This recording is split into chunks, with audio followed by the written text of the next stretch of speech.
Well, we made it through. From the spark that lit the flame to the heroes we still name. Every story keeps the dream alive for me and you. Every star has a story. Every freedom has a cost. When we remember where we've been, we never lose what can't be lost. Raise those colors high today. Let freedom ring across the USA. From sea to shining sea we stand. One nation, one heart, hand in hand. Celebrate the dream we're living. Honor those who kept us free. Come discover, learn together. Linda's Bountiful Wonders. That's where history comes alive for me. Fireworks light up the evening sky. Children laugh as old flags fly. Hidden stories, forgotten names. Every holiday still remains a lesson that reminds us who we are inside. Curiosity opens every door. History gives us something more. Yesterday helps guide today, lighten up tomorrow's way. Raise those colors high today. Celebrate. Let freedom ring across the USA. Celebrate. From sea to shining sea we stand. One nation, one heart, hand in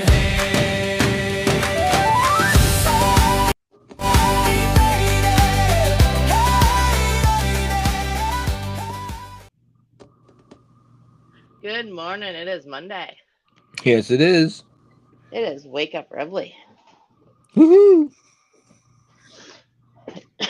So today I thought we'd talk about something, and it's goes along with the whole armor, but it's about labels and identity, and how so many of us struggle with that when we get out, and how we let labels like trauma and PTSD define us, hold us back, and keep us stuck.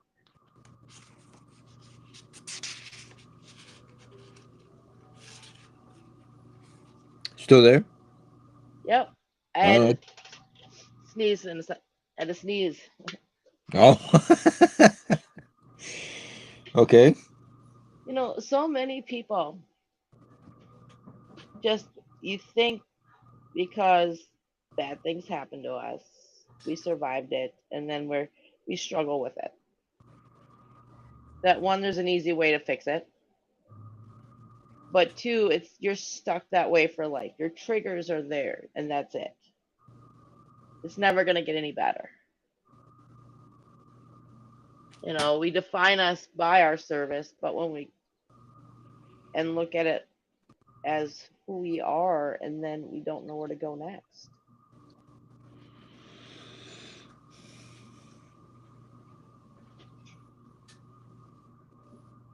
Yeah. But a lot of times, professionals, so called professionals, don't know what we're up against. Oh, I completely agree 100%. And then, like, my biggest struggle with a lot of professionals, and I've talked to a lot of other people like with this same issue, is they focus on the problem, Yeah. not solutions to fix The problem. the problem, and how the problem makes you feel. I just start tuning out.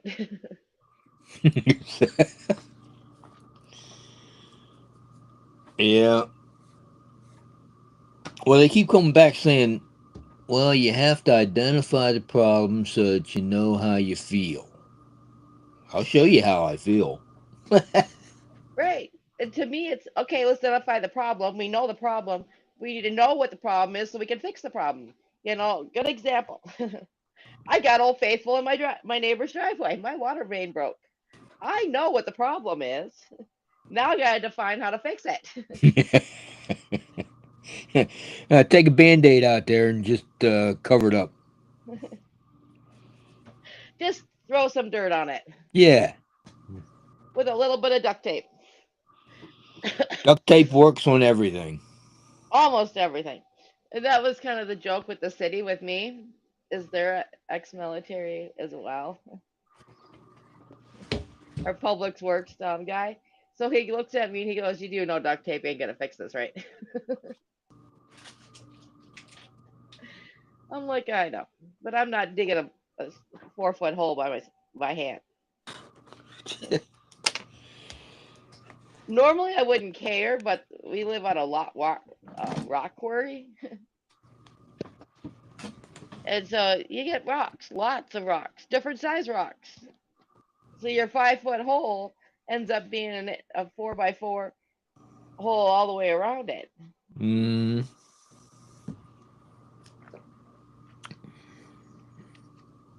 keep digging up rocks. We do. I hate that. My kids have plenty of pets. They're all They draw on them. they paint them, they draw on them, and then my neighbor takes them and uses them to build a ramp for his remote control car.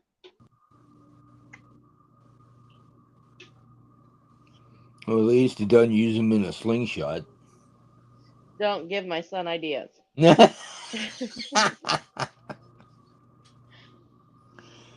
Sure, why not? Oh, he's been a little turd. Yeah, he could become like David and Goliath. Hey, yeah. Well, and the joke with that is because his name is David. When he was born during a snowstorm. My mom's little putt putt car couldn't get us to the hospital. My husband had to call his boss to come get us in a 4 by 4 truck. Oi. And so the joke is that David slew Goliath because they ended up naming the storm Goliath.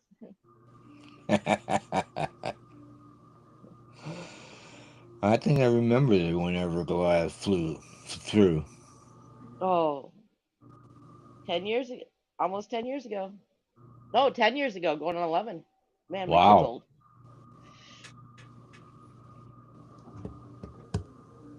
It'll be, yeah, 11 years over Christmas. Wow. Can't believe that. It's like the Halloween snowstorm of 91.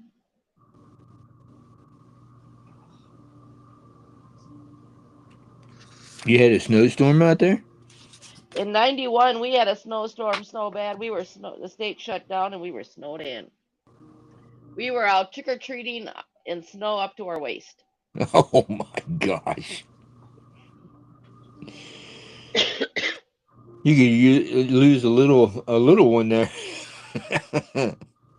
Real easy in that stuff. My gosh. Oh, it was great because it was when my parents decided they were not going to go with us. First time we were allowed to go by ourselves. Oh jeez.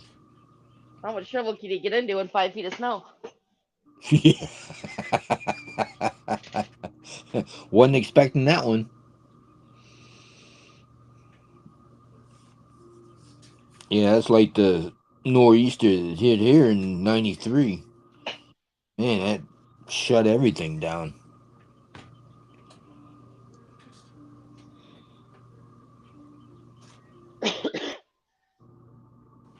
And they're coming up soon. Yo, don't remind me, please.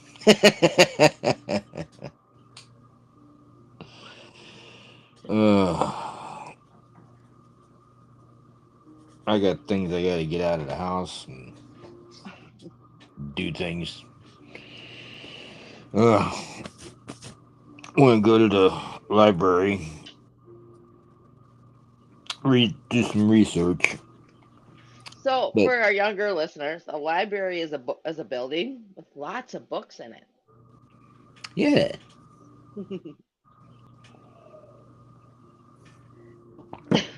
It's And then different than the internet.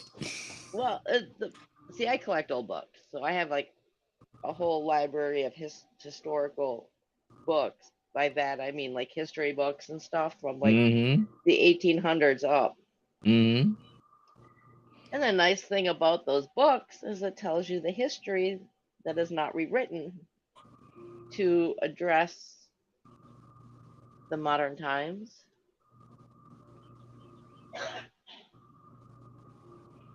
and how history keeps getting rewritten. Yeah. So, like, we're struggling with that right now because the state of Minnesota is required to teach ethnic studies. I have no problem with that. But when they start rewriting history and leaving out other people, I have a problem with that. So, like, for example, we're emphasizing more on the Native Americans and the other cultures that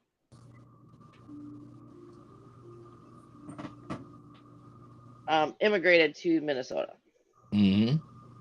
But we're not also talking about the Germans, the Polish, the Swedish that founded Minnesota, which is why when you go up north, you hear the Scandinavian and the Norwegian type um, accent. When you hear the Accents. yabechas, the abouts, stuff like that, Mm-hmm. as opposed to the center and more southern part of the state, you get the German accents. And all cultures made up the state. It's just we need to teach them all, not just a variation of it.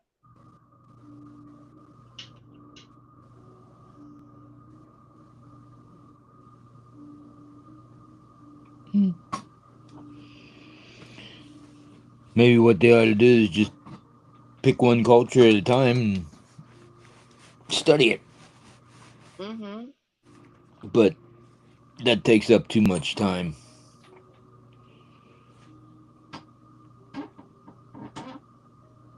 I don't even know what we're teaching the kids anymore. Well, what's interesting, so what we're teaching is called new math, but it really isn't new math. So, and I say this, it's really cool. So I found a book, and it's called Stone Arithmetic, and it was a variation of math that we taught back in the 20s and 30s, and it started making sense because like my grandma when we were doing math she was like, I don't get it, I don't understand how to help you. And when I look back at it at this book, it's like this is what she was trying to explain, it's just backwards. So we're not actually doing anything we're just recycling everything from the past. Yeah. Well, we're regurgitating it and changing it. Hmm. And making it more confusing. Yeah. Why?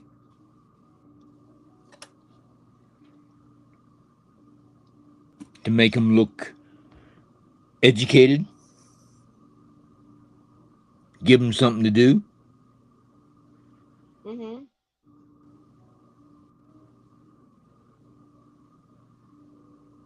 That's nuts. Uh, you know.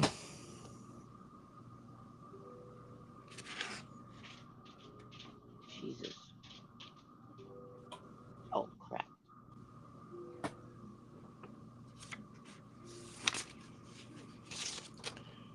Uh, But it's the same thing with with labels.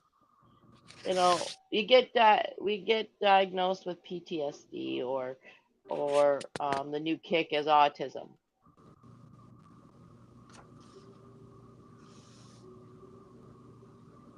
And the thing is these tools are great to help you figure out and identify the problem. The problem is when we use those as a crutch to stay stagnant. Well, that's usually the goal, um, to keep us um, restrained in our minds, so to speak. And it seems like we have to ask permission. But if you want to achieve greatness, man, you got to stop asking for permission. Just do it. It goes back to the old saying of it's better to ask for forgiveness than to ask for permission. Yeah.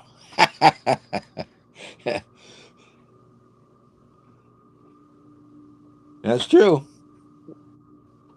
You take that step forward, deal with the step, and then move on.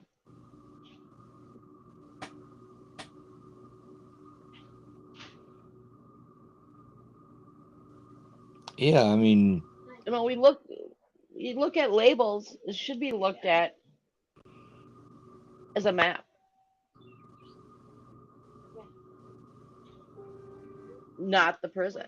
And we spend too much time, and parents do. I see this a lot in the autism world, and parents look at that diagnosis as a prison. This is as good as it's going to get, and we do it to ourselves too. I'm going to have these triggers forever. I'm going to have these problems forever. And then what manifests from there is all the pain, all the aches, all this other stuff that comes into play from being stagnant. mhm.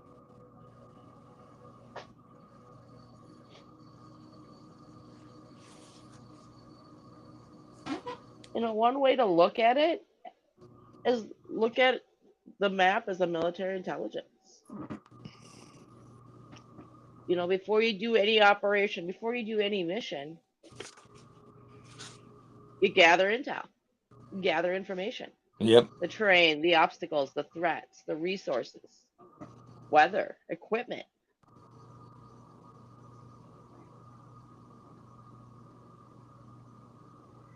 You know, now imagine that map in your hand and it says there's a mountain ahead. Well,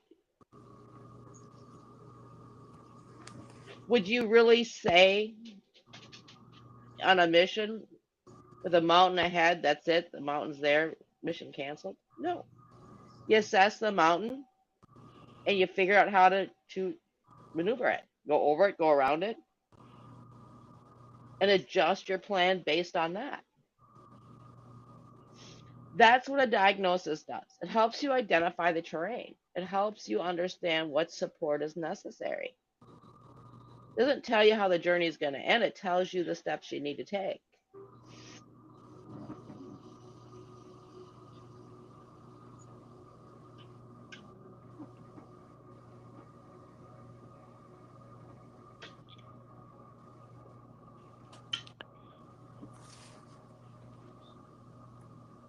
Labels seem to put us all in a box. Mm-hmm. We have to understand that labels are nothing more than what you're saying, map, guidelines, and there is no box. No.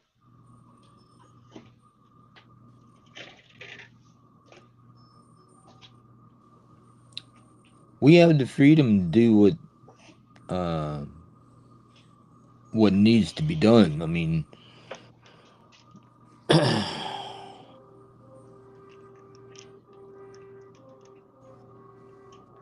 I hate to say this, but the mission didn't end when the uniform came off. The mission just got adjusted and pivoted. Right.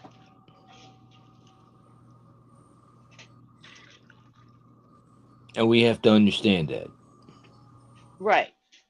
And I understand it gets hard when you start reaching out for help and you get bad advice.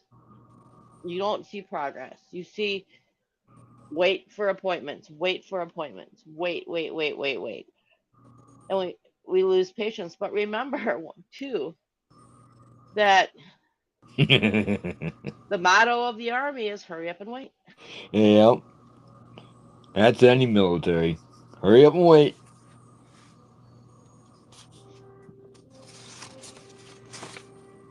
But also, it gets disheartening when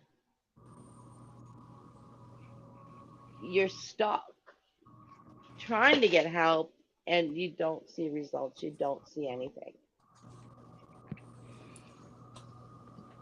And that's, where we start to give up. We start, especially when they start pushing, different medications and those aren't working.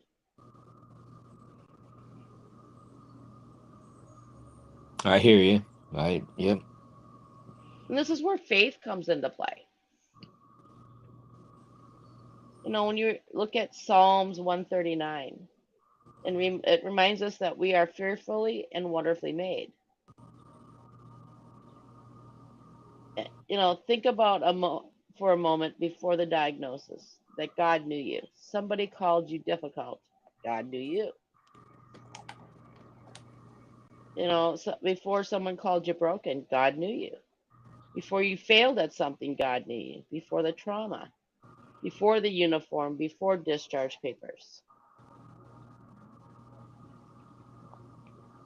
Your worth did not begin with someone approved of you. Your worth Right. did not disappear when someone misunderstood you. It did not disappear because you needed support. It did not disappear because your brain works differently.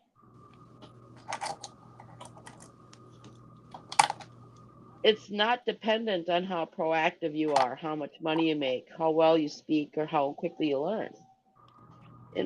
When you need assistance, you know, your value is deeper than a performance.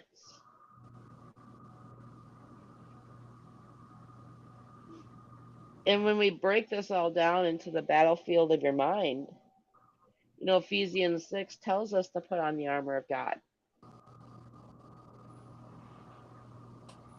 And one of those pieces is the helmet of salvation. Mm-hmm. We understand helmets are not decoration. They're not, it protects us. It protects something that you can't afford to lose.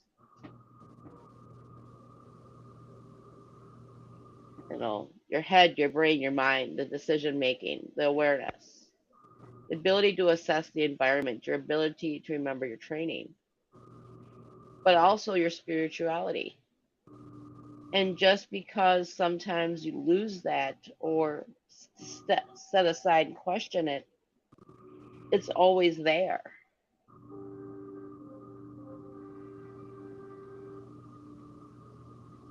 And sometimes the greatest battles we are fighting is not happening outside. It's It's what's happening happening inside. exactly. The enemy doesn't always knock you down. Sometimes he's only has to convince you that you're already defeated.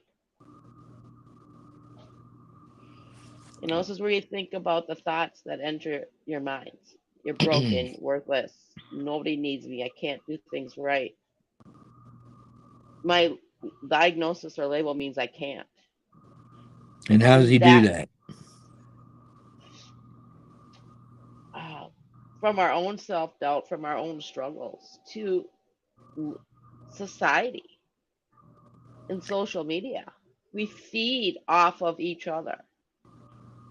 Yeah, We feed but off of everything that's going on around us. but he likes to separate us. Correct. And that's part of the reason why those labels become so important to us internally and why we have struggled so much more now than ever before.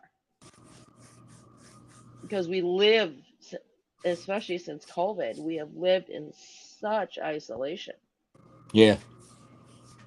that we focus so much on social media. I don't, but most people do. I don't use it enough. Yeah, neither do I, but But we use those labels. We've become a society where it's better mentally for ourselves to have a label than not to have a label. Because then we feel included into something. hmm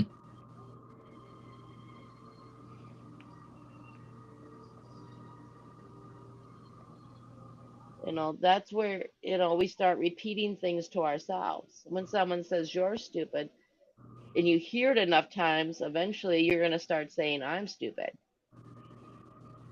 When someone says, and especially in the military, especially when we struggle, we hear a lot of the term, you're broken.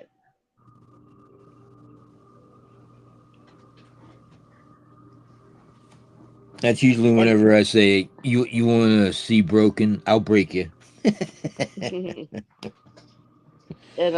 when it goes from you're broken to I'm broken, and putting the I in front of anything is bad. Yep. Because the minute you use a pronoun in front of something, you're giving it an identity to yourself. You're giving yourself the label. Yep. And when you make it a label for yourself, it makes it part of your identity. So it makes it harder to overcome, because then you look at it, it's being it's like saying why in boot camp you are taught this over and over, and you repeat this over and over again. I'm an American soldier. I'm a warrior. I will hmm never accept defeat. That is programming. And for some reason, our ethos that we get programmed into us over and over and over for our whole life in the military. I will always, always put the mission first. I will never accept defeat. I will never leave a fallen comrade. Is forgotten when we get out for some reason. And we stop saying it to ourselves. And we start repeating in our heads that I'm stuck. I'm lost. I have no purpose. We create our own ethos, and we hmm on our own chant, our own cadence, and we play it over and over and over again.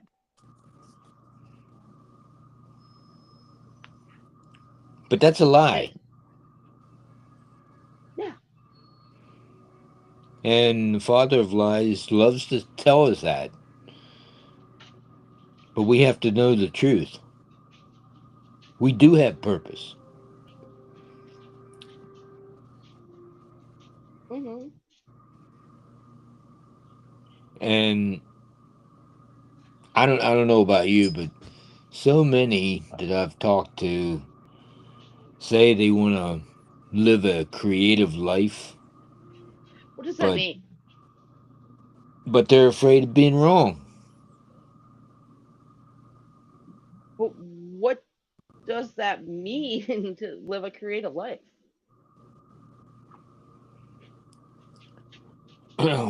I can't explain their definition of what they mean by creative life, but um, they have purpose. They just don't see it, I guess. They can't define it Right. to create that purpose. And that, Rick Reese, and tomorrow we're going to talk more about this on the Tuesday Travel Show. He just wrote a book Mm-hmm. by English Sucks Today. It's calling based leadership, and with a workbook goes with it, and there's coming a course with it. I'm already lined up to take it, and I know all about his. I've known Rick for years, and mm-hmm. so he is like, I nicknamed him. So I've been in with this radio show for five, 6 years right before COVID, and so I've known Rick that long. Wow. And so I've always called him my Jiminy Cricket. So whenever I get stuck and I need advice, don't know which way to go.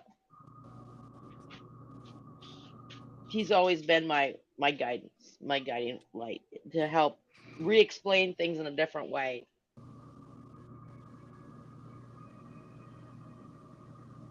And that's one of the things that we talk a lot about is that purpose, that divine mission. Yeah. And following our hearts to create that purpose and that mission and not making it about money. Because when you follow your mission, you do what you're supposed to do, the plan, money will follow.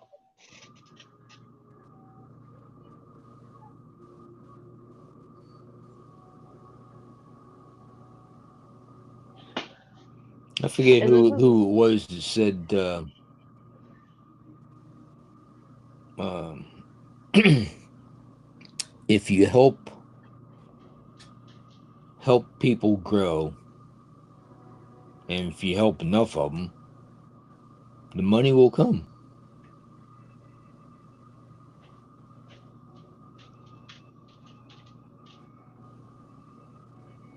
So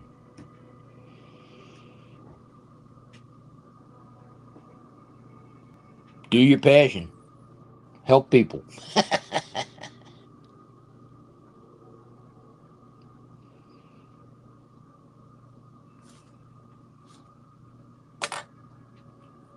You still there?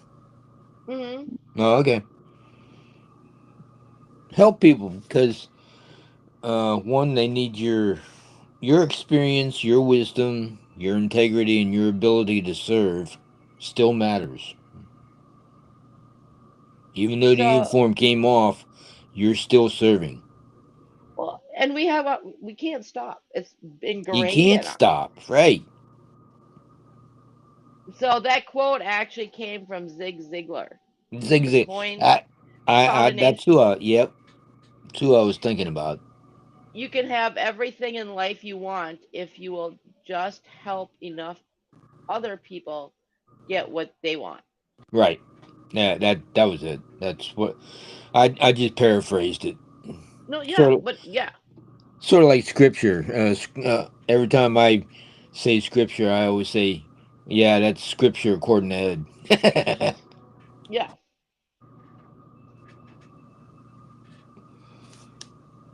That's a quote, uh, quoted by Ed, or I should say, translated by Ed.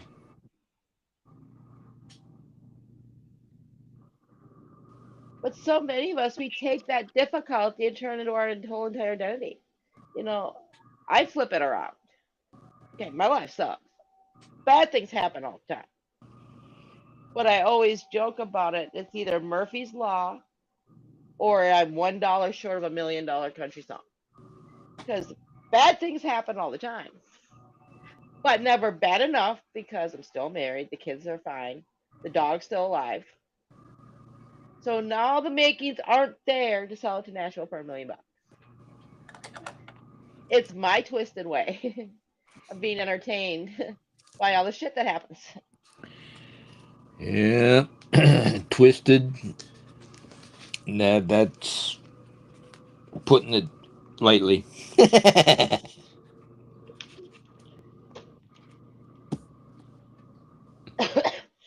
Well,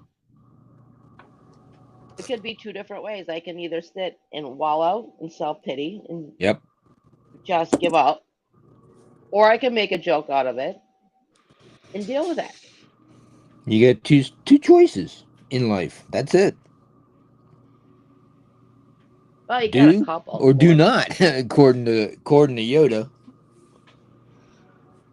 There is no try, right?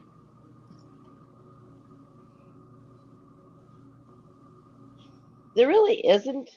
Trying is just an excuse to do a half-assed attempt at it. Exactly.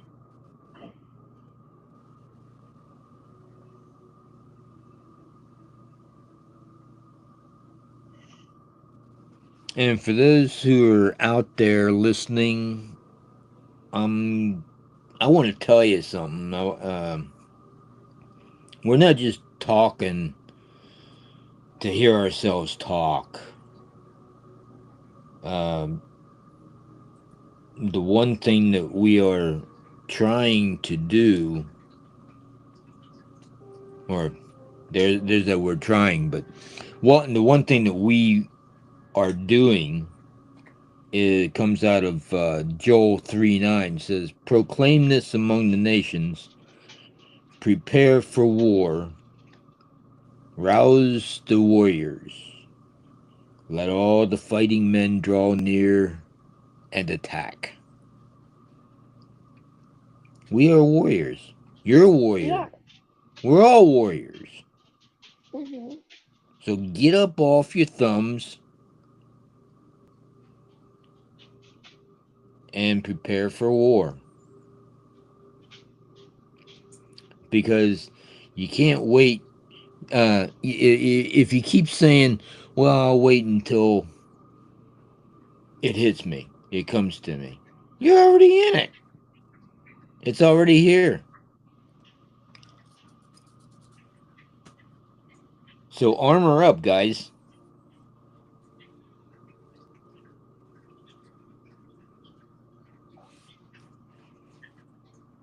Don't let labels knock you down.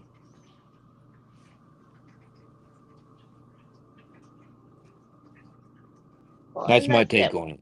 Huh? We struggle so much. We let everything.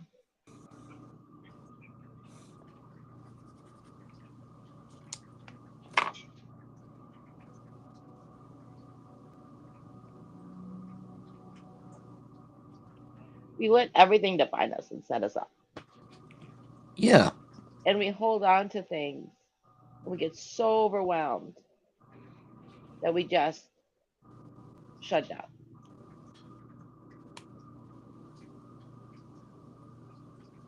But what did I think it was Paul that wrote, um, if at all possible, live peaceably with everyone.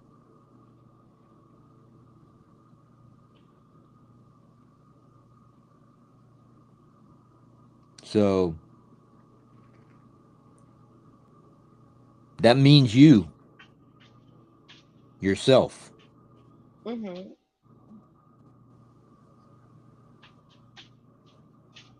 I gave a small talk on communion one time at our church, and I said, I hate to say this, but the one thing that bugs me about communion is we treat it like we sit around in sackcloth and ashes. Hmm. It's not about sackcloth and ashes. Jesus came to give us life and to give it more abundantly. Hmm.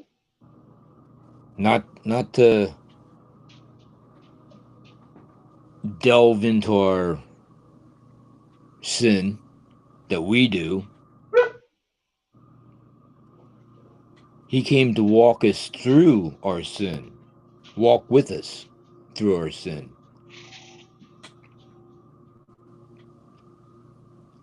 And sin is missing the mark. And we miss the mark a lot.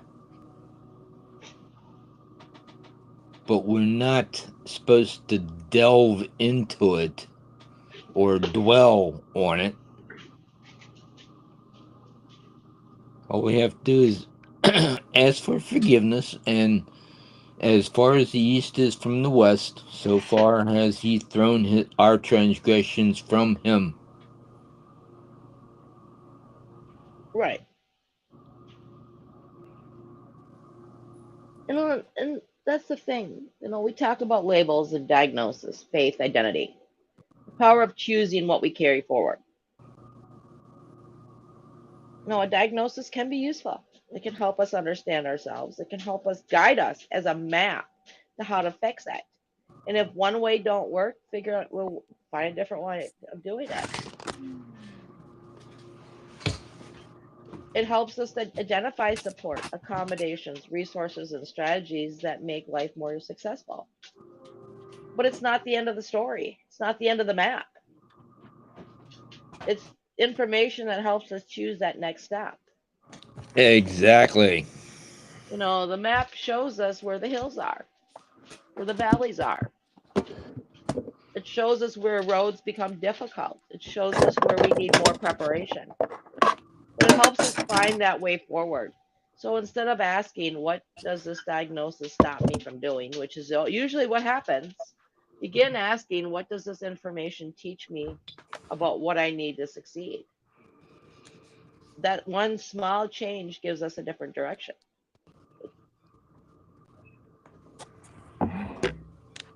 We've carried so many words with us for years: soldier, warrior, hero, broken,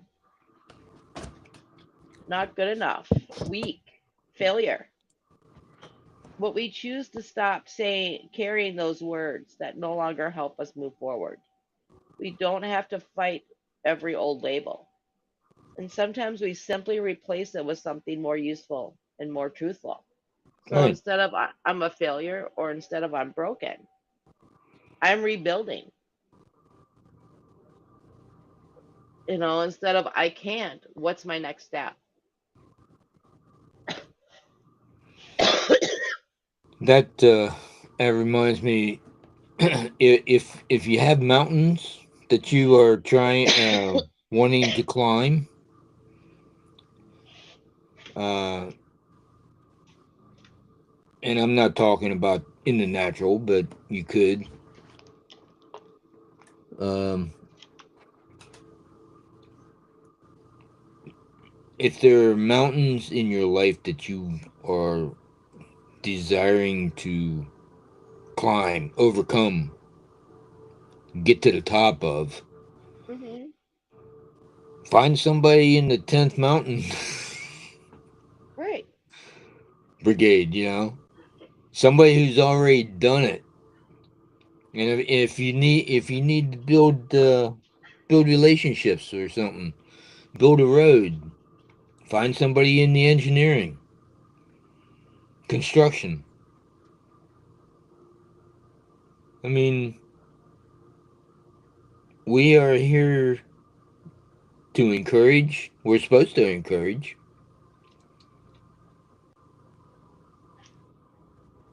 encourage each other in the faith, encourage each other in uh, what we're doing, what you're doing. Right. Well, and that's it. The mountain.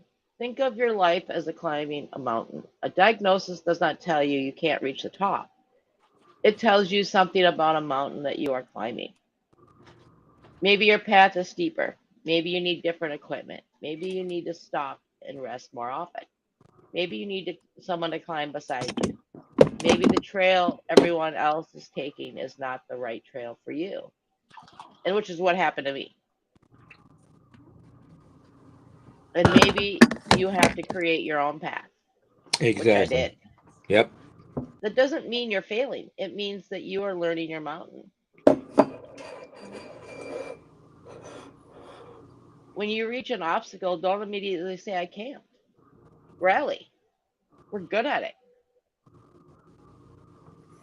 You look at the terrain and ask, what do I need for the next step? Support, knowledge, practice, or a different route. And sometimes it is just time. And that's where faith comes in. Faith does not pretend the mountain isn't there. Faith looks at the mountain and says, I may not see the entire path from where I'm standing, but I can take the next step. But God does not tell you or ask you to see the entire journey before you begin.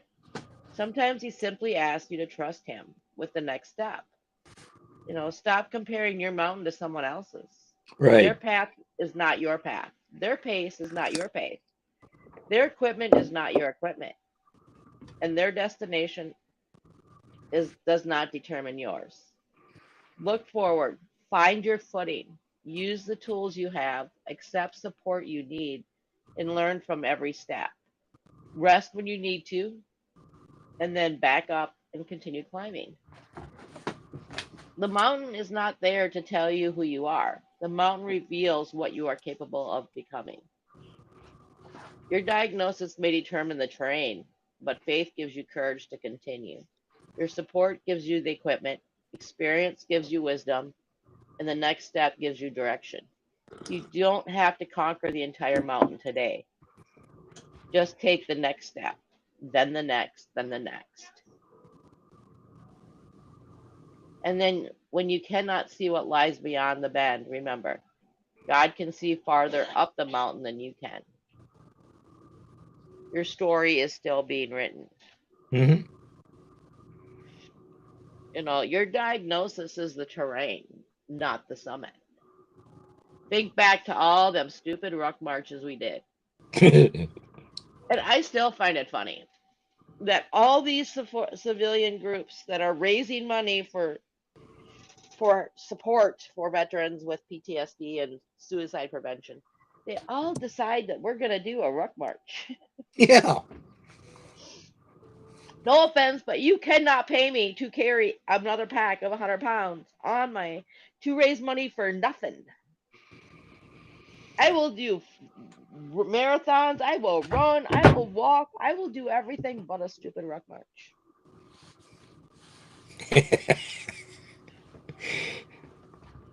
Exactly. And I used to joke, and my husband just kind of always looked at me like I was crazy. You know, when your kids were little, remember those packs that you used to have to put them in to carry them on your back? Mm. Your wife probably remembers more than you do. She does. Which reminds me of a rucksack.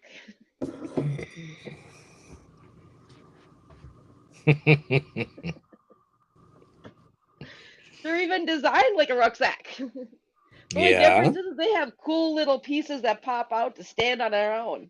I remember the first time I went through boot camp, I was little. I only weighed 110 pounds. My pack almost weighed as much as I did.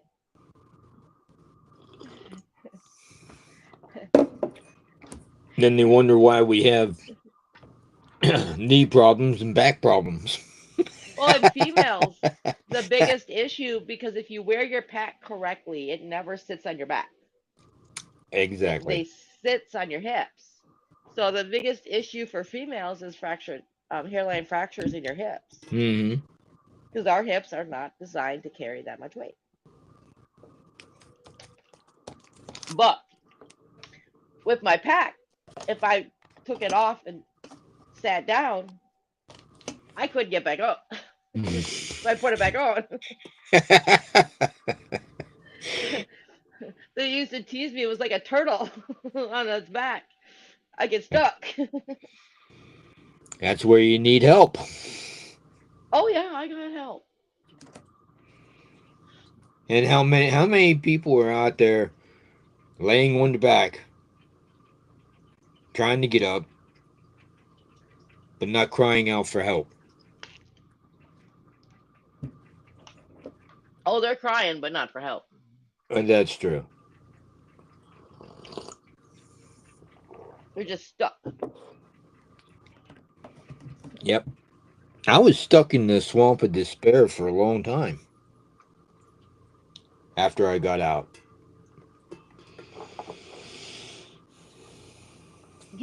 I think my saving grace, honestly, I think it would have been worse than what it was if my kids didn't have the issues they did.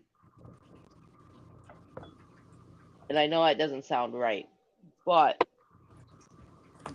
I got out of the military. My daughter, shortly after, that was my military discharge gift.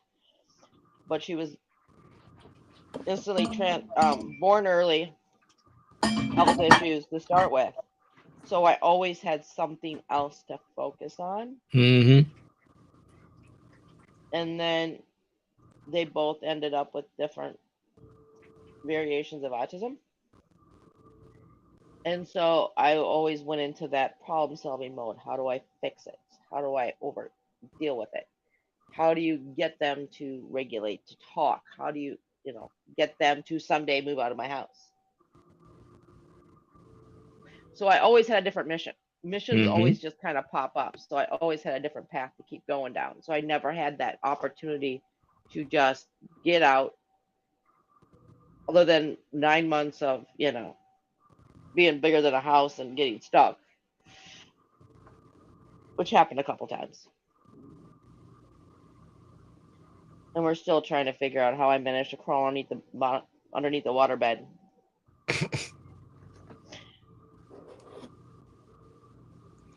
So one Saturday, bigger than a house, tornado sirens went off. It was an error in our system. I wake up, look outside, it's nice and sunny, whatever. Like, okay, whatever. So I crawl, lay down, and it just goes into military training mode. Tornado sirens mean bombs. Bombs mean shooting. If it's not your time to deal with it, then you go back to sleep. Mm-hmm. What I did, I crawled underneath the bed and went to sleep. I got stuck. I couldn't, and had to get pulled out because I couldn't move. But I've been blessed in that sense, and that sounds so horrible the way I say it, but to always have something, a mission to go. Always finding a mission in every obstacle. There's always a puzzle that needs to be solved. Comes down It's a to curiosity. Yeah. You gotta stay curious. Like I keep saying, Einstein said, "There's nothing special about me. I'm just passionately curious." hmm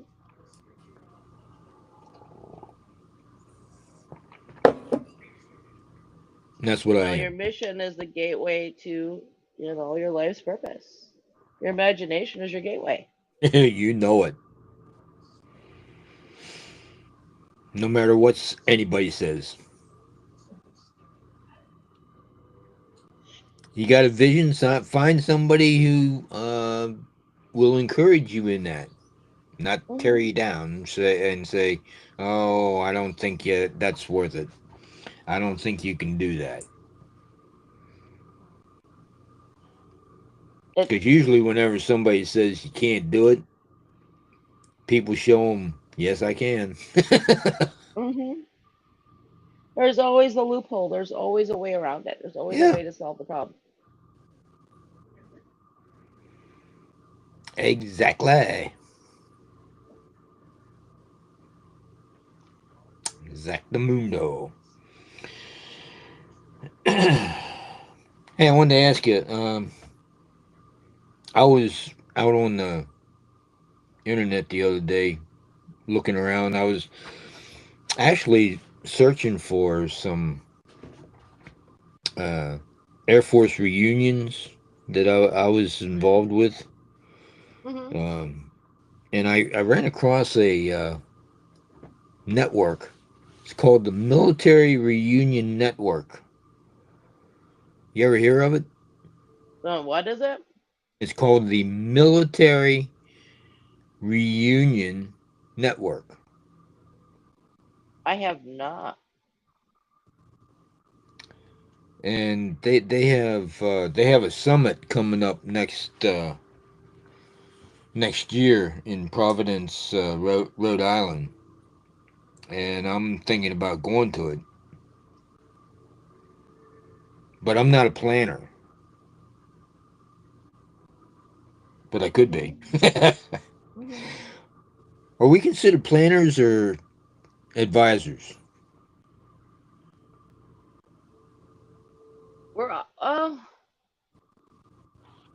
I'm a little of all. A little bit of both. I struggle, and this is where I'm the water pipe thing. I am If there's a problem, I need to fix it. And I plan and I gotta have a plan to figure it out. It doesn't have to be fixed, it just has to have a plan to fix the problem. I'm uncomfortable not having a plan to fix a problem. I cannot deal with limbo. That is where my OCD, where my stuff comes into play.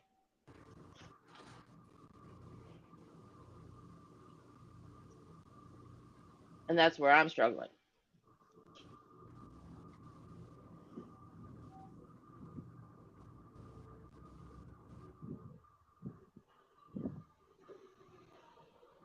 Okay. And that's where I'm working right now to try to overcome. Because, when things happen, it's like, I got to fix the problem. I got to fix. And some of us are just those that like to wing it, like you. What about me? You're more of a wing it person. More like a wing nut. Oh, that too. But, it's looking at it as this is how you just kind of go with the flow. See how the wind takes the leaf today. Yeah, whatever blows into my sails. Exactly. It's what works for each of us that makes us feel secure. I'm trying to be more that way. Yeah, but having a plan is always good. Having a Yes. mission is always good. Hmm. Understanding it are two different things. Correct. And then struggling when things don't go according to plan is the next part. Overcome and adapt. Hmm. That's what we were taught. Yeah. That's what we It's need to like do. I struggled for years because, I built a business. I built everything on the concept that autism and mental health is more of a neurological issue, not a psychological issue. Hmm. And all these issues when it comes to kids with challenges, especially in autism, is all form communication. There's more things hidden than what we see. Like an iceberg. Yeah. And everyone always looked at me like I was whacked out. I was nuts. And now society is starting to catch up. I'm finally getting the validation to prove what I've been saying for years is finally right.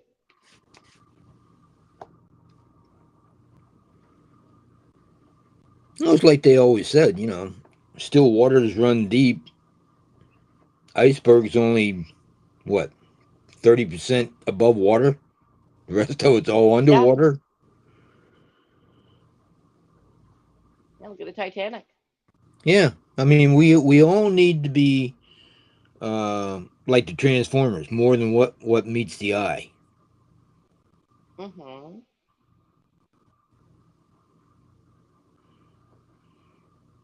I like to watch Transformers and movies, and so I'd take a lot of um, quotes off them. Ariana's big into the Transformers right now. It's the old 80s cartoons. Oh yeah. She's big into like Starscream right now. I'm not too wild about Starscream. She likes the Decepticons for some reason. I don't know why.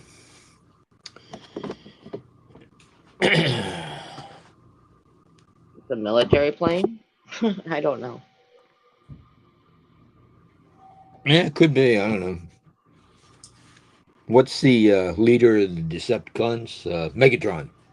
Yeah. She like him? Yeah, she likes Starscream better. Mm-hmm. Yeah, I liked Starscream too for a little bit, but then I don't know. my sights changed to Optimus Prime. See, I like Bumblebee. Nah, he's cool. He's I like him. My favorite's always been Bumblebee.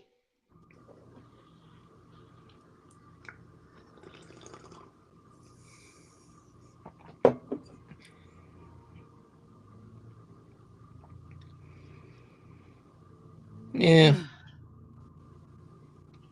he was cool. But I miss those old shows that, had a mission, had a purpose and a message. Hmm. Or Remember even the old Voltron? He-Mans. Yes. I mean, you had Voltron, you had He-Man, G.I. Joe, She-Ra. Yeah, but that This, the reason why I like Voltron uh, was because it was what was it, five? well, basically, it was the original variation of the Power Rangers. Right. But Eh, I'm saying well Power Rangers too, but uh, Well, right, but Voltron was the original variation of the Power Rangers. It was but 5 characters, 5 colors, and you joined together to make a robot. You couldn't fight independently, you fought as a team. if what it uh, taught was cooperation.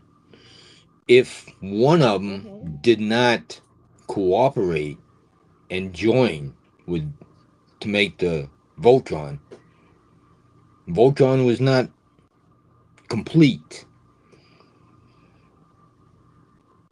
And basically, we're not complete if we don't cooperate or encourage others either.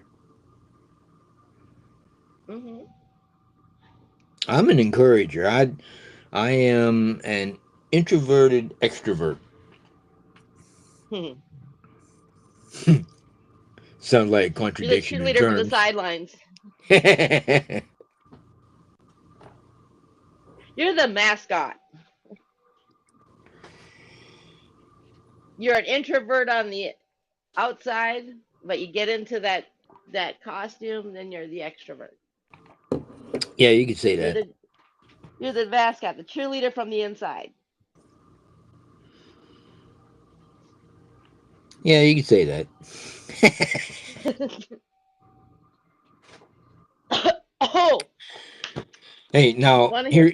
here's something for tomorrow's Tuesday travel Tuesday.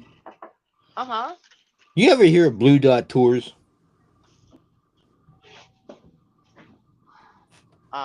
Me? No. Okay. Well, they got I don't know if we deal with them, work with them, whatever, but they have Japanese tours. They got all kinds of tours. They journey through Japan. They got Japan, Tokyo, uh, Hakone, Kyoto, uh, Kanazaka, Kanazawa. Um, they got all kinds of tours. Okay. I thought I didn't know if Surge works with them or what, but um, that would be you said your daughter wants to go to Japan, so there you go. Yeah. I'm not sure. Yeah, we'll have to ask Rick tomorrow. Did have you heard from Rick? Is he I back yet? heard he came back last night. Um, and then I just got off the phone yesterday with Ron. So Ron's gonna have open heart is in actually right now in open heart having open Right, heart surgery.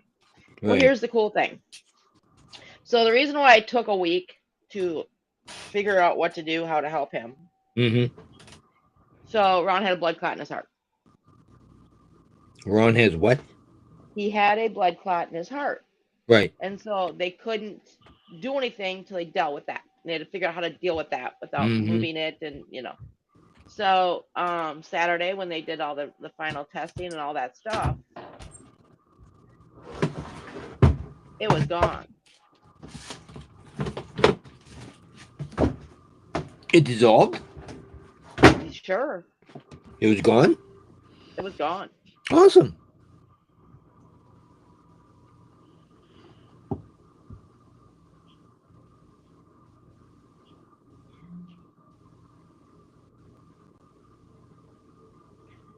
Wow. That was great. Hmm. Power of the Spirit, power of the God. Power of prayer. Mm-hmm. Without it, we cannot do anything.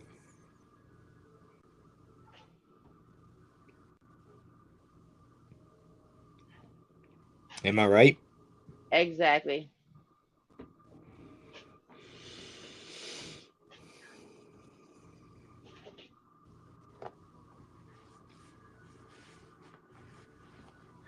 So that's great. So he's under the knife right now, huh? Yes. Is that up in Buffalo, New York, or Yep. Yep. He's up in Buffalo with the cardiologist doing all that. And then he'll be in the hospital for another 8 days. And then from there, he'll have, restrictions and therapies and right? recovery. He So said he said he was really looking forward to the therapies. mhm. He gets pool therapy that he absolutely loves. um, The problem with his pool therapy with the insurance stuff is that he could at the time only get a couple at a time before he had to go back and get a new referral, go to insurance, and it was just a joke. yeah, So, insurance but is a joke. yeah. Well, that's like people are all about universal health care. I don't know a single veteran or military personnel that's for universal health care. Not me. Because in the military, that is what universal health care is. When people talk about how horrible the VA facilities are, that is universal health care. You not understand, put two and two together, people? No, they can't. So if you're all for universal health care, I don't want to hear you complain one thing about the veterans facilities. Because guess what? That is what your life is going to be like. Exactly. So until you can fix the VA facilities and how that's run and operated, I don't want to hear about universal health care.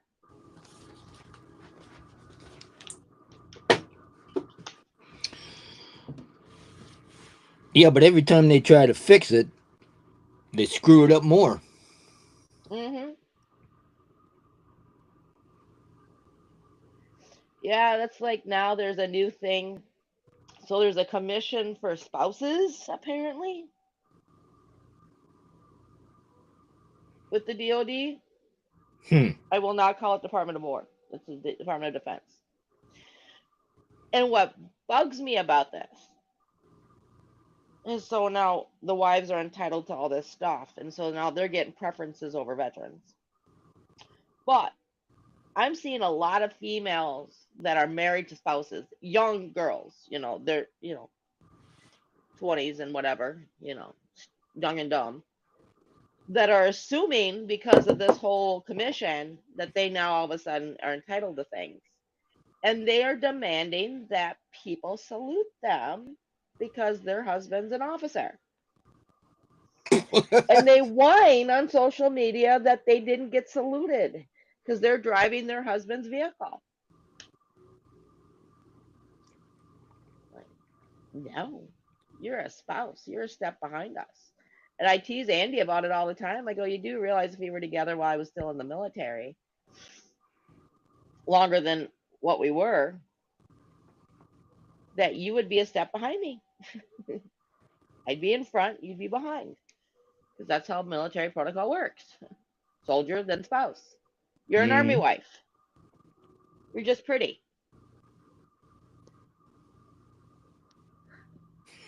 Just, I You're a think things are, trophy. yes. You're just pretty today. Act like it. Oh, God, no, I can't deal with that. Because most of the time, pretty ends up coming with dumb. Oh yeah. And I can't deal with more than that.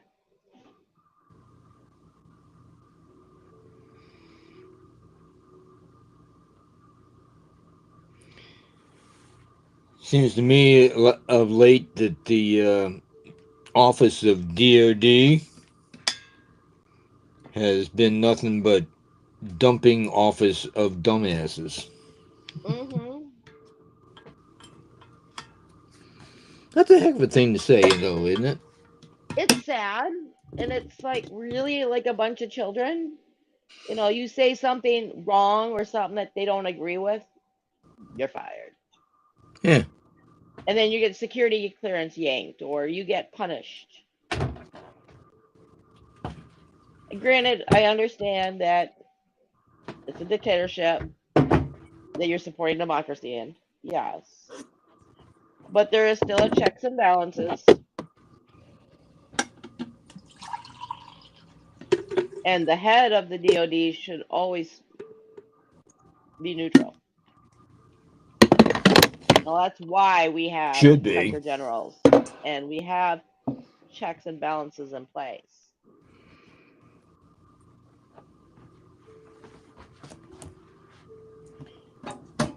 To be a good leader, you have to listen to the people underneath you. Hmm.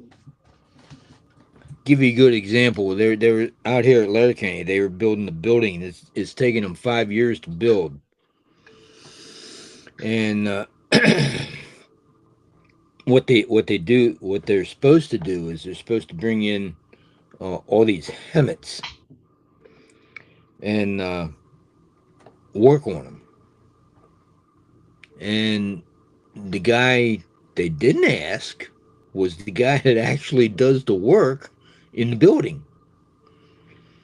Well, what happened was whenever they were constructing it, they constructed it almost 20 feet too short.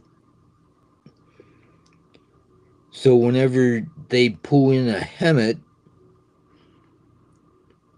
they have to leave the door open so that they can get it in there with the rear end still sticking out. And he said, what am I supposed to do whenever the wind's blowing and it's 32 degrees and snowing? How am I supposed to work on it? They didn't ask him whenever they built it. So he said, I said something. I went to the leadership and told them. He said, they didn't pay me any attention. So whenever that happens, I'm just leaving the door open and walking out.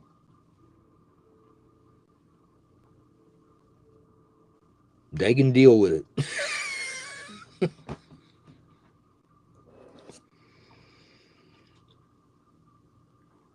That's not the it. mark of a good leader. No.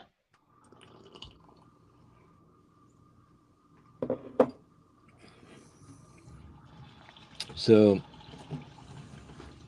you want to be a leader? Lead yourself.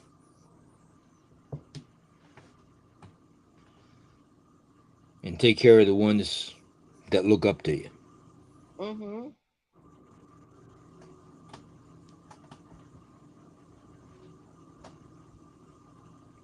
That's what made General Krulak so impressionable. He was always looking out for his men and those under him. And he always held integrity in a high standard. He was a man of integrity.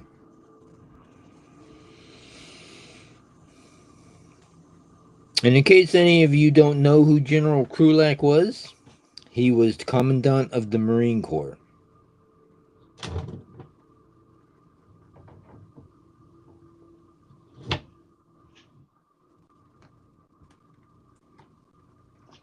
Yeah, but those are far few in between.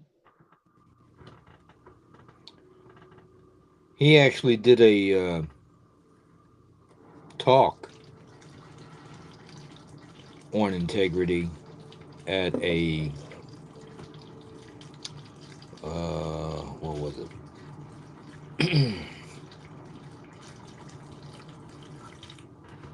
It was a conference that where all the bigwigs, so to speak, gathered to talk, give their little bit of information that they had that didn't amount to a hill of beans. But he did one on integrity, and he said, without it, you ain't nothing.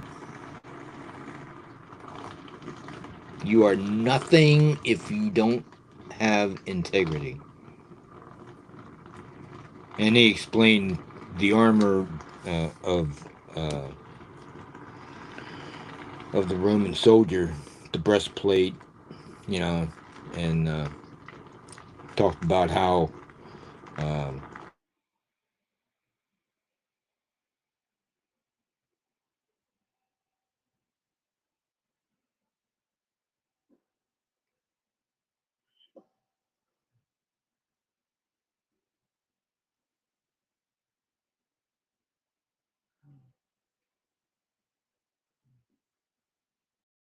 the